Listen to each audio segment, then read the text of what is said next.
Well, it took some time before the eminence of Imam al-Bukhari's work became widely recognized, and it is still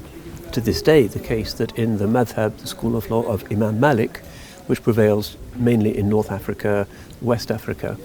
they would say that the second book of Islam is not the Sahih of al-Bukhari, but a book called the Muwatta of Imam Malik, which is the text from which Maliki law and the practice of religion is inspired, which is a document which contains not just hadith but also a lot of materials reporting on the legal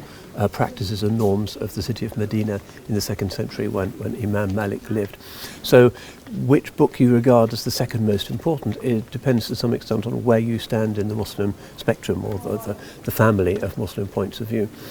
For the majority of scholars in the Hanafi and the Shafi'i madhab, certainly the Sahih of Imam al-Bukhari is generally regarded as the most prestigious work, and also has been the one which has attracted the largest number of commentaries. There's said to be about 76 full commentaries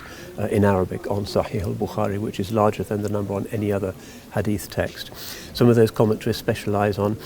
identifying the names. Some of them specialize in the grammatical and linguistic difficulties in the text. Others of them talk about the circumstances in which each hadith came to be, so in which particular historical context or in connection with which incident did the founder of Islam say a particular thing. And that's very important in terms of establishing the meaning of the hadith and its legal and doctrinal import. So each of these commentaries has a particular emphasis. But by and large, even though the Ummah, the world community of Islam, is a diverse family of different interpretations, it's not a single rigid ideology, the majority of Muslim scholars historically have venerated the Sahih of Imam al-Bukhari